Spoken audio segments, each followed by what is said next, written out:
Hello, everyone, and welcome to DEADPIT's Pit Stop here on the Horror Channel. I'm the Creepy Kentuckian. And I'm Uncle Bill. This week, since Rob Zombie's Halloween is just around the corner, isn't that right? It is. We're going to take a look at Anchor Bay, Star Wars Home Entertainment's new Glowing Eyes edition. Let's see if you can get a shot of that. Of Halloween. When you put that in light, it's got little diamonds on it, and it makes the eyes and the pumpkin glow. Yeah, it's pretty cool. I don't know if the camera can pick it up. The case is awesome, but when you take the case off, it's the same DVD we've seen for years. Okay, I guess Anchor Bay has a huge stockpile of these. That's a neat trick, though. I mean, you just basically change the slip cover. Yeah, you put the same movie. It's the exact same DVD that came out, I think, 2000, 2001, something like that. Yeah, that's the one I've got. It's the one I've got too. But we're going to review the movie itself first. If you haven't seen the movie, you either have to be like a Mormon or clinically insane, in jail, or and you haven't had access to a television. There's a couple. You could be blind. Yeah, you could be deaf and mute. This is one of those movies along the lines of Psycho, Texas Chainsaw Massacre, that revolutionized the genre. The film came out in 1978, and shortly thereafter, we had the copycats. After its success, it basically made its money. It was released independently in 78, made its money back times like 100 or something, I think.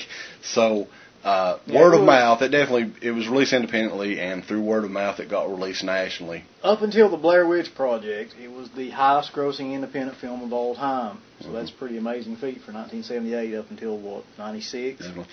And shortly thereafter, you had, of course, all of the spawns from Halloween, such as the Friday the 13th movies, and The Burning, and films like Just Before Dawn, Don't Go in the Woods Alone, The Forest, The Mutilator. You could go on and on. You put The Mutilator I put The Mutilator in there. By pick, by axe, by sword, by God, bye-bye. So, this movie really started it all. I mean, it influenced a ton of, knockoffs, and it's about Michael Myers as a kid. He's like 6 years old.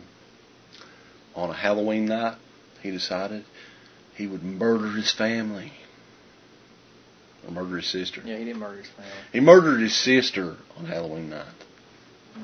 So, he gets sent away to a sanitarium, and Donald Pleasance plays Dr. Loomis, who is his psychiatrist, I guess, in the film. And he wants to keep him locked away forever, because he believes him to be truly evil, as you can tell by the number of speeches Donald Pleasance gives about him being evil throughout the film. But he breaks out of the asylum, sanitarium, whatever it is, and comes back home to try to finish the job that he started before. Comes back to Haddonfield, where Jamie Lee Curtis plays Laurie Strode, who's his other, well, you don't find out until later, but his other sister. Yeah, you don't actually find that out until part 2. Yeah. I don't think that was originally in John Carpenter's script. Vision. So, yeah.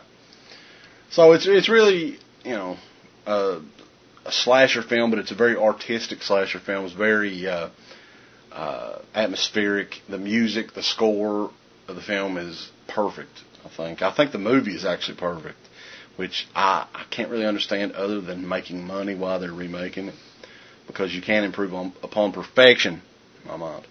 Yeah, it's one of the absolute most creative independent films that you'll ever see. I mean, you've got great use of lighting and of score, like you mentioned before. Some great actors that were making their first appearances in a film at the time.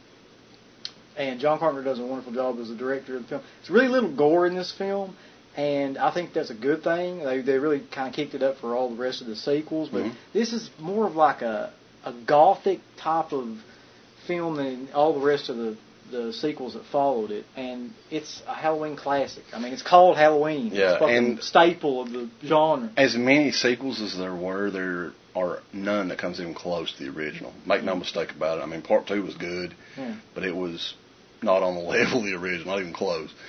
And the thing I think about when I hear about the Rob Zombie remake, and I say you can't improve upon perfection, okay? Imagine this. Imagine the most beautiful woman in the world. Name one. Name a beautiful lady. Jessica Simpson. Jessica Simpson. Imagine Jessica Simpson saying, I need to go get plastic. I need to get my nose done. My nose isn't, you know. That'd be her sister. Well, that'd be her sister. I'm just saying, I know what you're saying. you can't, something that's like this film, an excellent film, a beautiful film, there's no reason to remake it. Yeah. I like that, though. That's a good metaphor. Yeah. I was thinking something along the lines of, this remake to me is like if Jessica Simpson said, you know what, I really need to have a doctor put a penis on me. Yeah, if you want a dong. Yeah. So, but the DVD, Anchor Bay, is notorious for re-releasing this movie. This movie and Evil Dead have been re-released more times than anything. Army of Darkness, too. Army of Darkness is another one. But the truth of the matter is, this isn't a re-release. This is the same thing. It's basically a repackaging, is what it is. And with this DVD, you do have a pretty good amount of extras on it. You have the Halloween Unmasked 2000 documentary. It's called 2000 because it was made in 2000. Mm-hmm.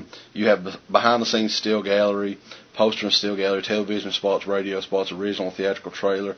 You've got the widescreen version and the full-frame version of the movie on this DVD. Yeah, keep in mind, too, that the Halloween Unmasked is narrated by our good friend Dee Snider, so I think everybody will get a special enjoyment out of that. Yeah, and, of course, you have this great new cover that sparkles and shines greatly. So, it's out now, Halloween, the new glowing pumpkin edition that has the new slipcover on it. And go check it out. If you haven't got the DVD yet, shame on you. Yeah, you should definitely buy it right now. But if you really don't have it yet, I would honestly wait until next year. Because the truth of the matter is, next year is the 30th anniversary of Halloween. That, coupled with the fact that the remake is coming out very soon, means that, yes.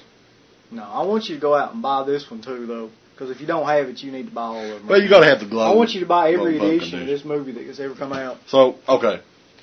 Glowing Pumpkin Edition cover. Out now from Anchor Bay Entertainment.